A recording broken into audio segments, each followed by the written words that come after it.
Bonjour.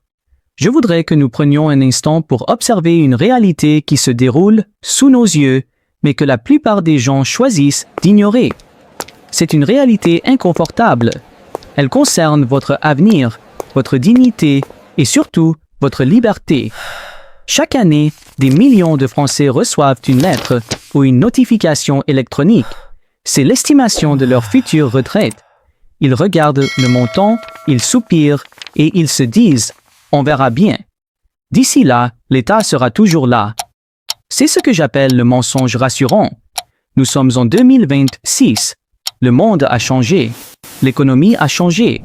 Mais notre psychologie, elle, est restée bloquée dans les années 1960. Nous continuons de croire au mythe du contrat social infaillible. Ce contrat qui stipule que si vous travaillez dur, si vous payez vos impôts, l'État s'occupera de vos vieux jours. Aujourd'hui, nous allons briser ce mythe. Non pas pour vous faire peur, car la peur est une émotion inutile, mais pour vous donner les outils mathématiques et philosophiques nécessaires pour reprendre le contrôle. Nous allons parler de la retraite, non pas comme une fatalité, mais comme une équation que vous pouvez résoudre. Et nous allons parler du PER, le plan d'épargne retraite.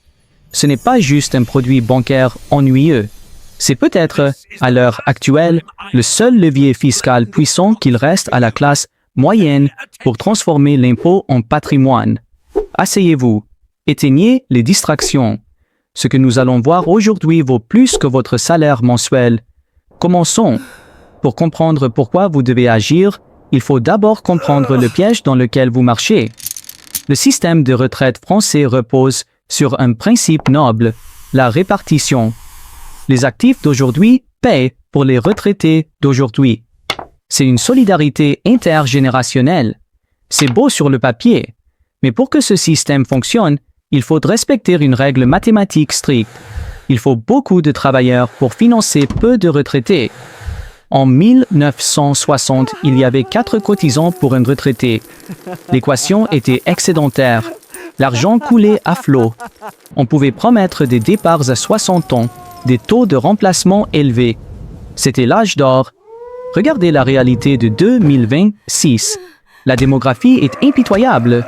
Nous nous approchons dangereusement d'un ratio de 1,5, voire 1,2 cotisants pour un retraité dans les décennies à venir. C'est une pyramide inversée. Imaginez que vous portiez un sac de 50 kilos. C'est lourd, mais vous y arrivez. Maintenant, imaginez que demain, on vous demande de porter ce même sac, mais vous n'êtes plus seul. Vous devez aussi porter la personne qui marchait à côté de vous. Le système s'essouffle. Ce n'est pas de la politique, c'est de l'arithmétique. L'État, quelle que soit sa couleur politique, n'a que 3 leviers pour éviter la faillite du système. Et il les a déjà tous activés, les uns après les autres. Premièrement, reculer l'âge de départ. Nous l'avons vu. Ce seuil de 64 ans n'est qu'une étape. Il est mathématiquement probable qu'il glisse encore. Deuxièmement, augmenter les cotisations. Mais jusqu'où? Le travail en France est déjà l'un des plus taxés au monde. On ne peut pas tondre un œuf. Troisièmement, et c'est le plus insidieux, baisser le montant des pensions. C'est ici que se trouve le silent trap, le piège silencieux. On ne vous dira jamais officiellement « nous allons baisser votre retraite ». Non, on changera le mode de calcul. On désindexera les pensions de l'inflation. On augmentera la CSG. Le résultat est le même. Votre pouvoir d'achat futur s'évapore. Si vous êtes cadre ou si vous avez des revenus confortables, le choc sera brutal. Le taux de remplacement, c'est-à-dire le pourcentage de votre dernier salaire que vous toucherez à la retraite, chute drastiquement.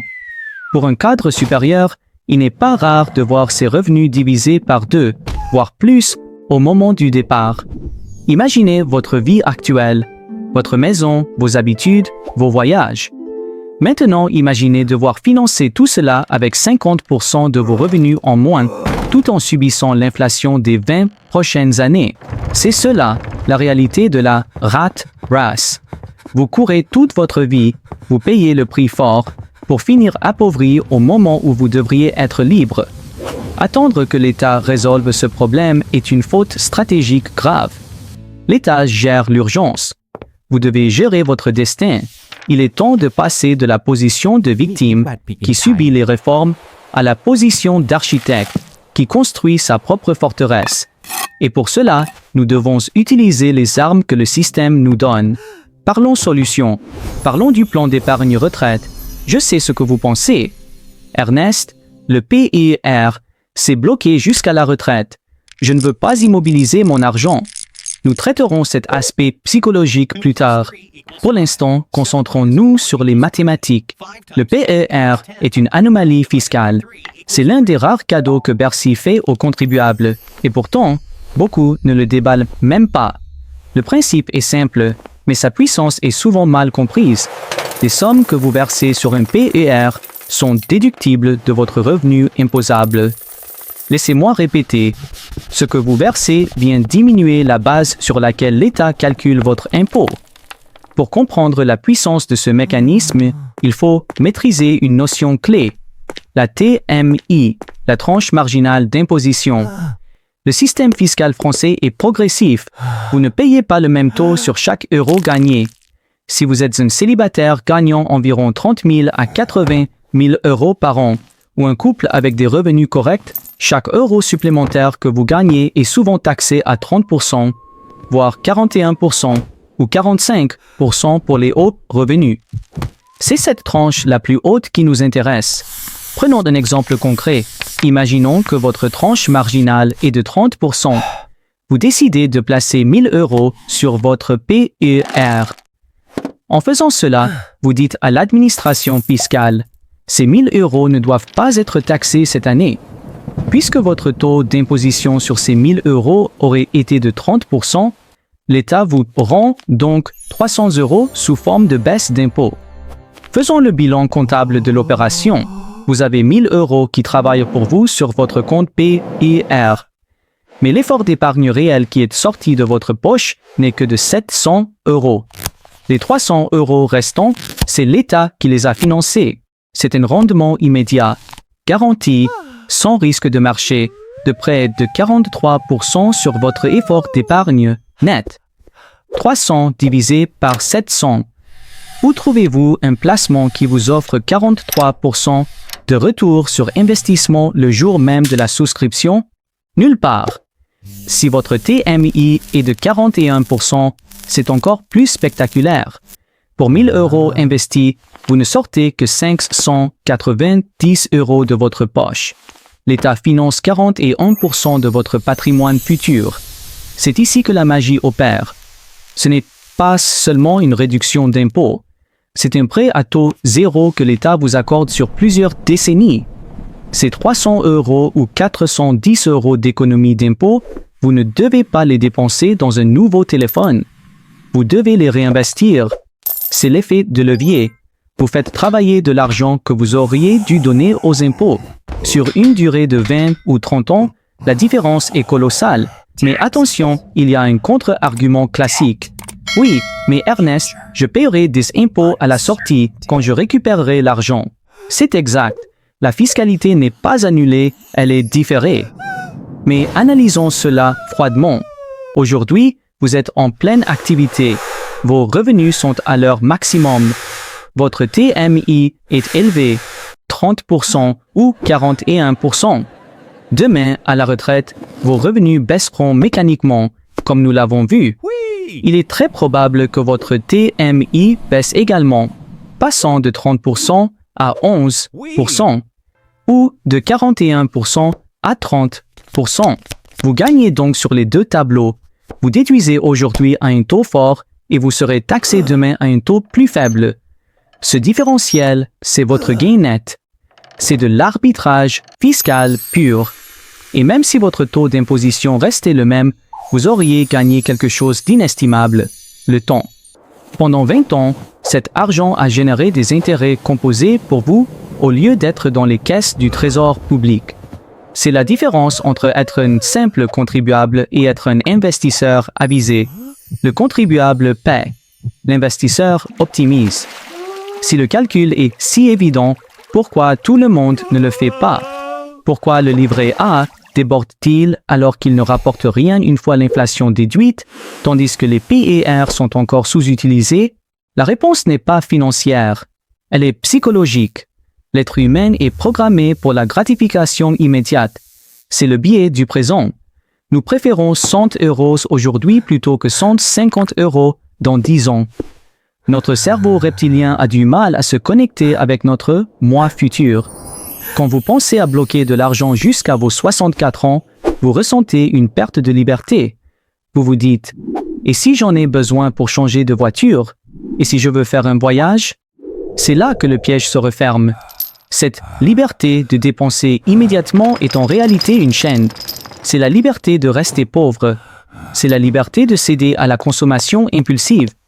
En réalité, le blocage du PER est une bénédiction. Il vous protège contre vous-même. Il force votre argent à travailler sur le long terme. De plus, il existe une porte de sortie que beaucoup ignorent ou sous-estiment. L'achat de la résidence principale.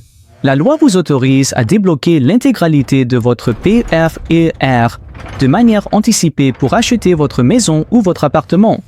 C'est un game changer. Cela transforme le PER. Ce n'est plus un produit tunnel jusqu'à 64 ans. Cela devient un super PEL dopé aux hormones fiscales. Imaginez la stratégie. Vous êtes jeune. Vous ouvrez un PER. Chaque année, vous y versez de l'argent et vous réduisez vos impôts massivement. Vous placez cet argent sur des marchés financiers performants. Dans 5, 8 ou 10 ans, quand vous êtes prêt à acheter votre résidence principale, vous cassez le PER, vous récupérez votre capital, vos plus-values et vous avez bénéficié de l'avantage fiscal pendant toute cette période pour constituer votre apport. Il n'y a aucune raison rationnelle de s'en priver. La peur du blocage est une illusion qui vous coûte cher. Une autre barrière psychologique est la complexité. On vous parle de frais de gestion, d'unités de compte, de fonds euros. Les banques traditionnelles ont rendu ce produit opaque pour mieux vous facturer des frais exorbitants. C'est là qu'il faut être vigilant. Tous les PER ne se valent pas.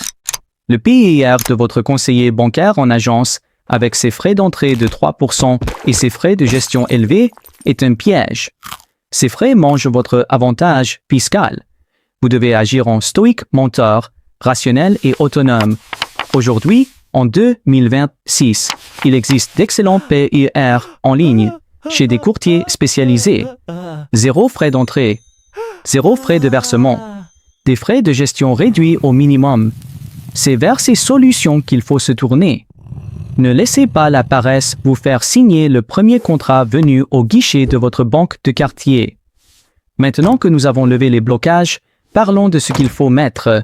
D1, ce PER. Avoir un PER, c'est bien. Mais si c'est pour laisser l'argent dormir sur le fonds euro garanti qui rapporte à peine l'inflation, c'est du gaspillage. Le PER est une enveloppe. Ce qui compte, c'est le moteur que vous mettez dedans. Puisque votre horizon est long, 10, 20, 30 ans, vous avez un allié puissant, le temps. Et le temps permet de lisser la volatilité des marchés. La stratégie la plus efficace, celle qui a fait ses preuves sur des décennies, est d'une simplicité désarmante. L'investissement indiciel. Les ETF. Au lieu d'essayer de battre le marché, au lieu d'essayer de deviner quelle action va monter ou descendre, ce que même les professionnels échouent à faire régulièrement, vous achetez simplement le marché. Un ETF Monde, le MSCI World ou un ETF S&P 500. En un clic, vous investissez dans les plus grandes entreprises mondiales. Vous profitez de la croissance économique globale. Historiquement, le marché action mondial génère une performance moyenne annualisée de 7 à 8% sur le long terme. Comparez cela aux 2 ou 3% d'un fonds garanti ou d'un livret A. Sur 20 ans, la différence ne se compte pas en quelques euros. Elle se compte en centaines de milliers d'euros. C'est la force de l'intérêt composé. Votre PER ne doit pas être une épargne de précaution. Ce n'est pas de l'argent pour les coups durs. C'est votre machine à liberté. Il faut accepter que ça fluctue. Il y aura des années où votre PER affichera moins 10%. Et alors, vous n'avez pas besoin de cet argent aujourd'hui. Vous achetez des parts d'entreprise à prix soldé. Le vrai risque, ce n'est pas la volatilité du marché. Le vrai risque, c'est de ne pas prendre de risque. C'est de laisser son argent s'éroder face à l'inflation garantie. En combinant l'avantage fiscal immédiat du PIR avec la performance long terme des marchés actions, vous créez un système vertueux. Vous ne subissez plus le système. Vous l'utilisez. Vous ne cotisez pas pour une hypothétique retraite par répartition qui sera peut-être dévaluée. Vous capitalisez pour votre propre liberté. Vous devenez votre propre caisse de retraite. Pour conclure, regardons les choses en face. Le système de retraite français est un monument historique en péril. Il tient encore debout, mais les fissures sont partout. Vous pouvez choisir de l'ignorer, de manifester ou de vous plaindre. Mais cela ne remplira pas votre compte en banque quand vous aurez 70 ans. Ou bien, vous pouvez agir. Ouvrir un PER, ce n'est pas seulement un acte financier, c'est un acte de souveraineté personnelle. Voici votre plan d'action immédiat. 1. Vérifiez votre TMI. Si vous êtes à 30% ou plus, le PER était quasiment obligatoire. 2. Cherchez un PER en ligne sans frais d'entrée avec accès aux ETF. Fouillez les banques traditionnelles pour ce produit. 3. Mettez en place un virement automatique, même petit au début. L'important est l'habitude, la régularité. Ne laissez pas une autre année passer en payant trop d'impôts pour recevoir trop peu de promesses. Dans 20 ans, le vous du futur regardera en arrière. Il ne se souviendra pas du dernier smartphone que vous avez acheté, mais il vous remerciera chaque jour d'avoir pris cette décision aujourd'hui. La liberté financière ne se donne pas. Elle se construit, brique par brique, déduction par déduction. Si cette analyse vous a permis de voir la matrice différemment, si vous voulez continuer à décrypter les règles du jeu de l'argent en France, vous savez ce qu'il vous reste à faire. Abonnez-vous, activez la cloche. C'était Ernest. Prenez soin de votre avenir, car personne ne le fera à votre place. À bientôt.